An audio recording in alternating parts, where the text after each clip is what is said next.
Thank you for pressing play. Your presence here brings joy to my heart. Welcome to our channel, where today's focus is all about public choice. Let's get started.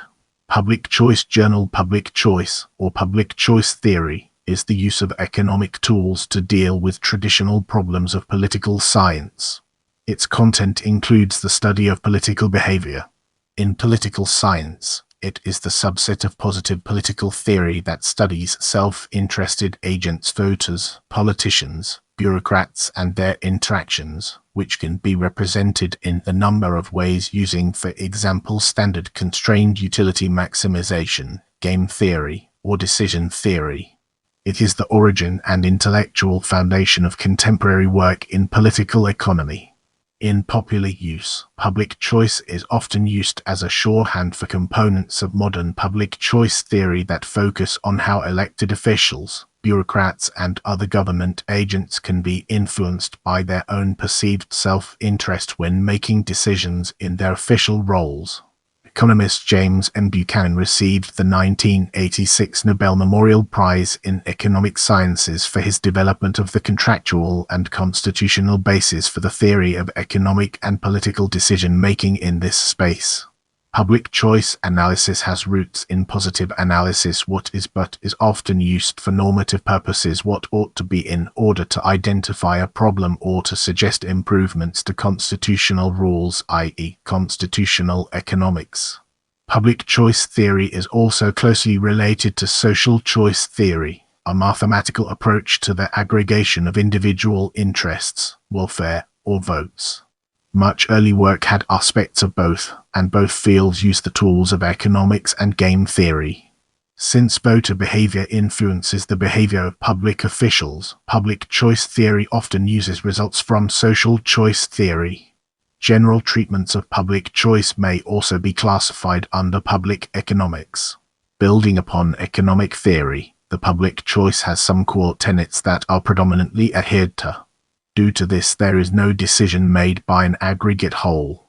Rather, decisions are made by the combined choices of the individuals. The second is the use of markets in the political system, which was argued to be a return to true economics. The final is the self-interested nature of all individuals within the political system.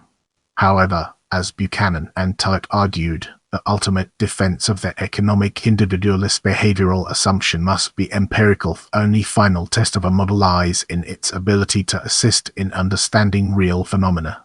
In the following segment, we'll be examining history of social choice and public choice theory in greater detail.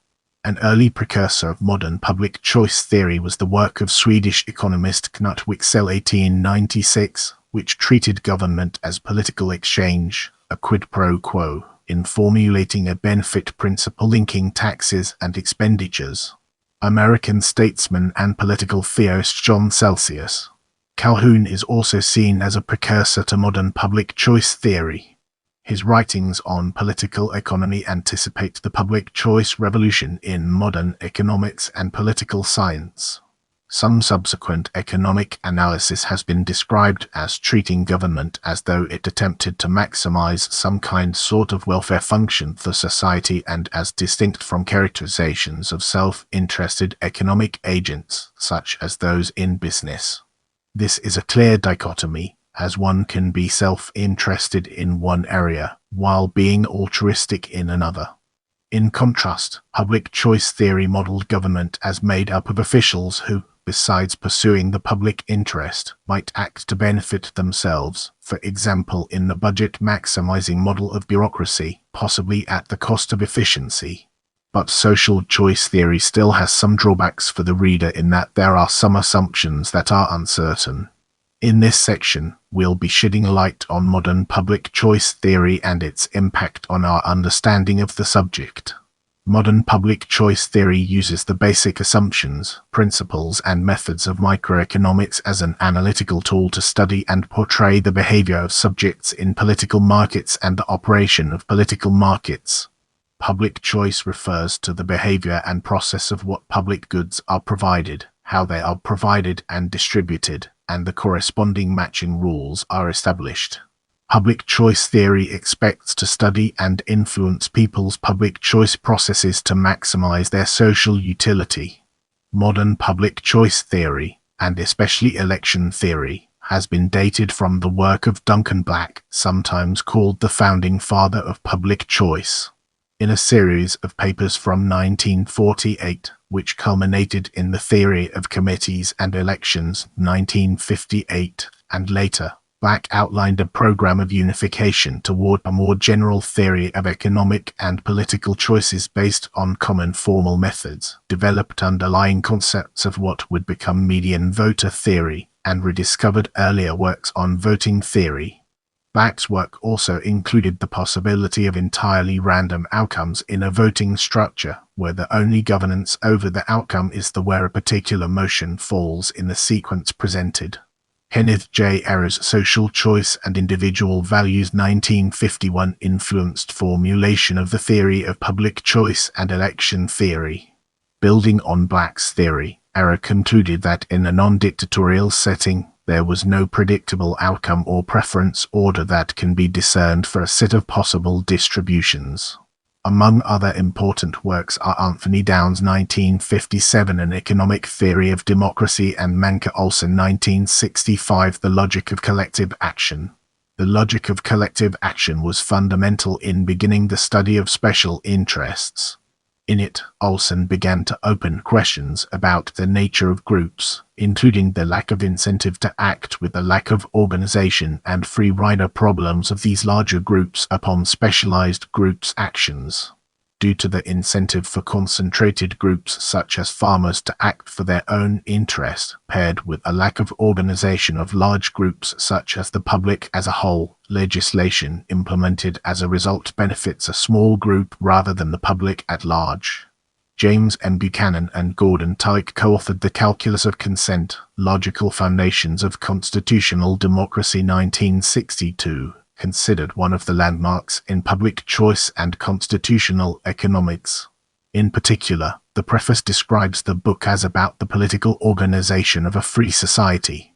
But its methodology, conceptual apparatus, and analytics are derived, essentially, from the discipline that has as its subject the economic organization of such a society 1962, page v.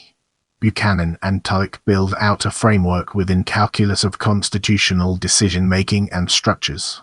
This framework differentiates decisions that are made into two categories: constitutional decisions and political decisions. Constitutional decisions establish long-standing rules that rarely change and govern the political structure itself. Political decisions are those that take place within and are governed by the structure. The book also focuses on positive economic analysis as to the development of constitutional democracy, but in an ethical context of consent. The consent takes the form of a compensation principle like Pareto efficiency for making a policy change and unanimity or at least no opposition as a point of departure for social choice. Somewhat later, the probabilistic voting theory started to displace the median voter theory in showing how to find Nash equilibria in multidimensional space. The theory was later formalized further by Peter Koblin. In this section, we'll be shedding light on constitutional economics and its impact on our understanding of the subject. Constitutional economics is a research program in economics and constitutionalism that has been described as extending beyond the definition of the economic analysis of constitutional law in explaining the choice of alternative sets of legal institutional constitutional rules that constrain the choices and activities of economic and political agents. This is distinct from explaining the choices of economic and political agents within those rules, a subject of orthodox economics.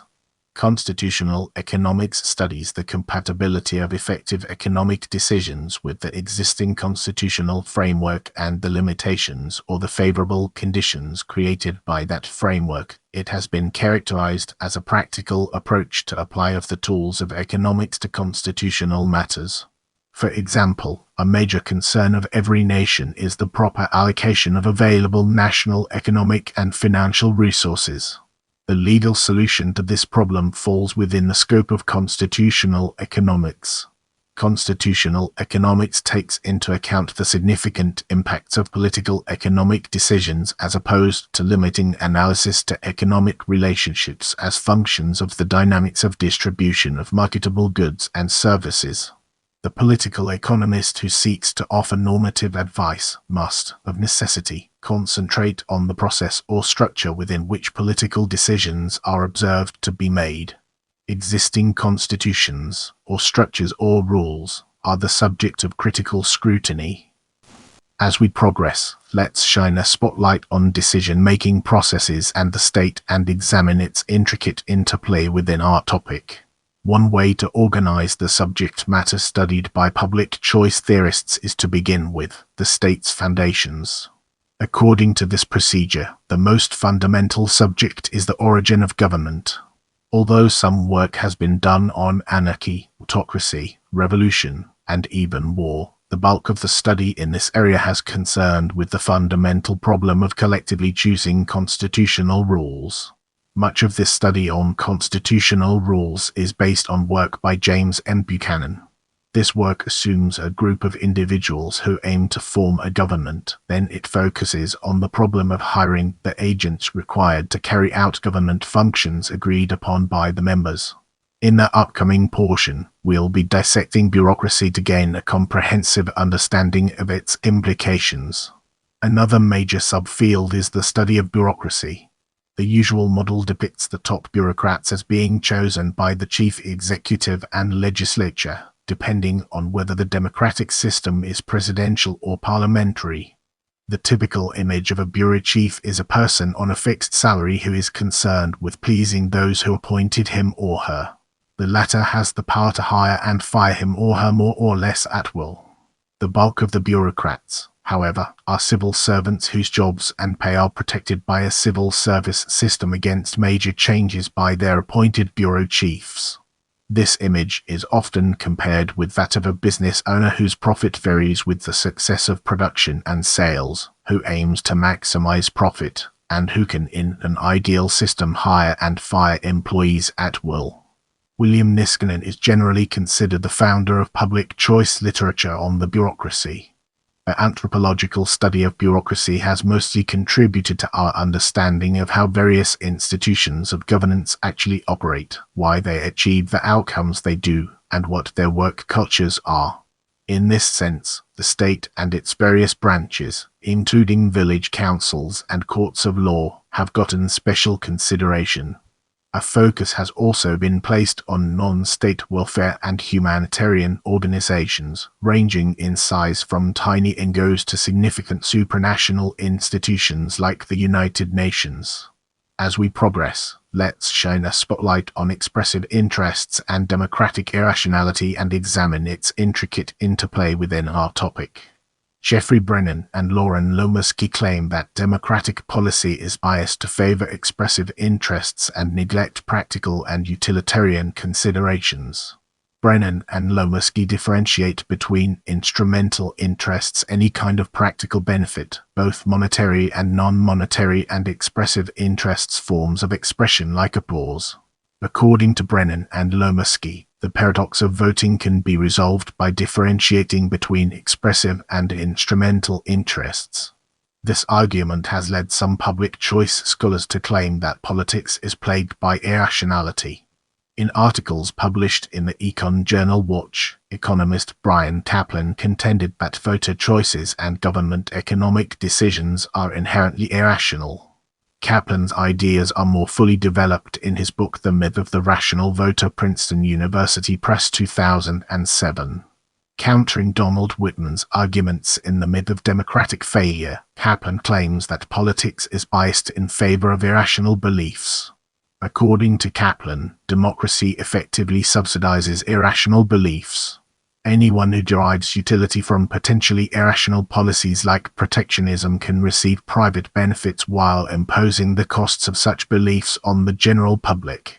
For people to bear the full costs of their irrational beliefs, they would lobby for them optimally, taking into account both their instrumental consequences and their expressive appeal. Instead, democracy oversupplies policies based on irrational beliefs.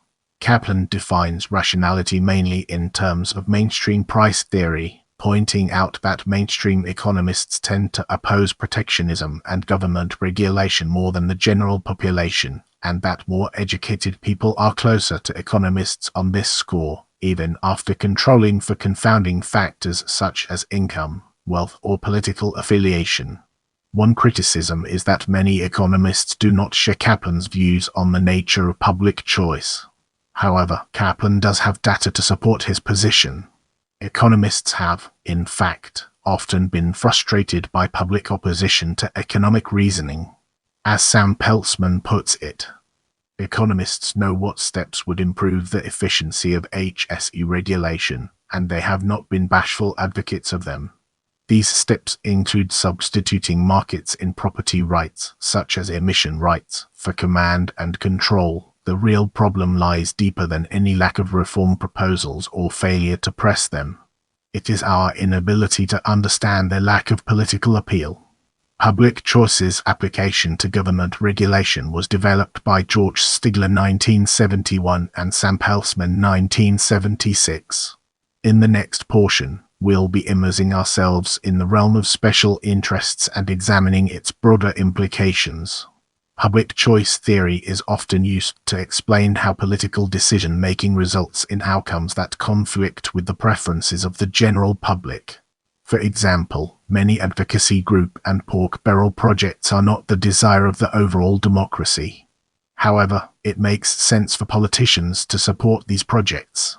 It may make them feel powerful and important. It can also benefit them financially by opening the door to future wealth as lobbyists. The project may be of interest to the politician's local constituency, increasing district votes or campaign contributions. The politician pays little or no cost to gain these benefits, as he is spending public money. Special interest lobbyists are also behaving rationally. They can gain government favors worth millions or billions for relatively small investments. They face a risk of losing out to their competitors if they don't seek these favors. The taxpayer is also behaving rationally. The cost of defeating any one government giveaway is very high, while the benefits to the individual taxpayer are very small. Each citizen pays only a few pennies or a few dollars for any given government favor, while the costs of ending that favor would be many times higher. Everyone involved has rational incentives to do exactly what they are doing, even though the desire of the general constituency is opposite. Costs are diffused, while benefits are concentrated. The voices of vocal minorities with much to gain are heard over those of indifferent majorities with little to individually lose. However, the notion that groups with concentrated interests will dominate politics is incomplete because it is only one half of political equilibrium. Something must incite those preyed upon to resist even the best organized concentrated interests. In his article on interest groups, Gary Becker identified this countervailing force as being the deadweight loss from predation. His views capped what has come to be known as the Chicago School of Political Economy, and it has come in sharp conflict with the so-called Virginia faction of public choice due to the former's assertion that politics will tend towards efficiency due to nonlinear deadweight losses and due to its claim that political efficiency renders policy advice irrelevant. While good government tends to be a pure public good for the mass of voters, there may be many advocacy groups that have strong incentives for lobbying the government to implement specific policies that would benefit them, potentially at the expense of the general public. For example, lobbying by the sugar manufacturers might result in an inefficient subsidy for the production of sugar, either directly or by protectionist measures. The costs of such inefficient policies are dispersed over all citizens, and therefore unnoticeable to each individual. On the other hand, the benefits are shared by a small special interest group with a strong incentive to perpetuate the policy by further lobbying. Due to rational ignorance, the vast majority of voters will be unaware of the effort. In fact, although voters may be aware of special interest lobbying efforts, this may merely select for policies which are even harder to evaluate by the general public, rather than improving their overall efficiency. Even if the public were able to evaluate policy proposals effectively, They would find it infeasible to engage in collective action in order to defend their diffuse interest. Therefore, theorists expect that numerous special interests will be able to successfully lobby for various inefficient policies. In public choice theory, such scenarios of inefficient government policies are referred to as government failure, a term akin to market failure from earlier theoretical welfare economics. Let's transition to rent-seeking and uncover its significance. A field closely related to public choice is the study of rent-seeking. This field combines the study of a market economy with that of government. Thus, one might regard it as a new political economy. Its basic thesis is that when both a market economy and government are present, government agents may rent or sell their influence, i.e. vote to those who are seeking input into the lawmaking process. The government agent stands to benefit from support from the party seeking influence, while the party seeks to gain benefit by implementing public policy that benefits them. This essentially results in the capture and reallocation of benefits, wasting the benefit and any resources used from being put to productive use in society. This is since that the party attempting to acquire the benefit will spend up to or more than the benefit accrued, resulting in a zero-sum gain or a negative-sum gain. The real gain is the gain over the competition. This political action will then be used to keep competition out of the market due to lack of real or political capital. Rent-seeking is broader than public choice in that it applies to autocracies as well as democracies and, therefore, is not directly concerned with collective decision-making. However, the obvious pressures it exerts on legislators, executives, bureaucrats, and even judges are factors that public choice theory must account for when analysis of collective decision-making rules and institutions. Moreover, the members of a collective who are planning a government would be wise to take prospective rent-seeking into account. Another major claim is that much of political activity is a form of rent-seeking that wastes resources. Gordon Tullock, Jadish Bhagwati, and Anne Osborne Kruger have argued that rent-seeking has caused considerable waste. As we progress, let's zoom in on political stance and examine its role in shaping our overall narrative. From such results, it is sometimes asserted that public choice theory has an anti-state tilt. But there is ideological diversity among public choice theorists. Manke Olson, for example, was an advocate of a strong state and instead opposed political interest group lobbying. More generally, James Buchanan has suggested that public choice theory be interpreted as politics without romance, a critical approach to a pervasive earlier notion of idealized politics set against market failure. The British journalist Alistair Cook, commenting on the Nobel Memorial Prize awarded to James M. Buchanan in 1986, reportedly summarized the public choice view of politicians by saying, "Public choice embodies the homely but important truth that politicians are, after all, no less selfish than the rest of us." Brace yourself for a deep dive into recognition as we explore its impact and relevance in our evolving narrative. Several notable public choice scholars have been awarded the Nobel Prize in Economics, including Kenneth Arrow 1972, James M. Buchanan 1986, George Stigler 1982, Gary Becker 1992, Amartya Sen 1998, Vernon Smith 2002, and Elinor Ostrom 2009. In addition, James Buchanan, Vernon Smith, and Elinor Ostrom were former presidents of the Public Choice Society. As we venture forward, let's examine limitations and critiques in detail and gain a deeper appreciation for its significance. Buchanan and Tullock themselves outline methodological qualifications of the approach developed in their work The Calculus of Consent 1962, page 30.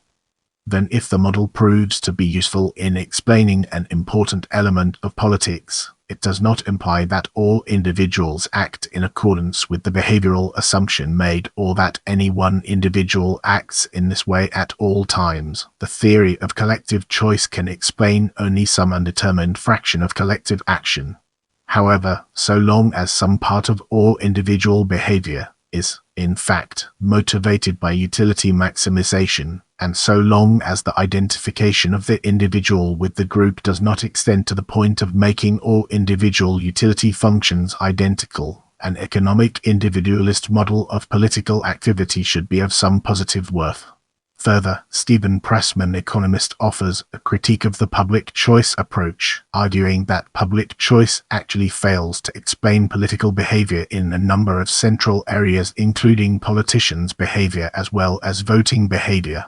In the case of politicians' behavior, the public choice assumption that a politician's utility function is driven by greater political and economic power cannot account for various political phenomena.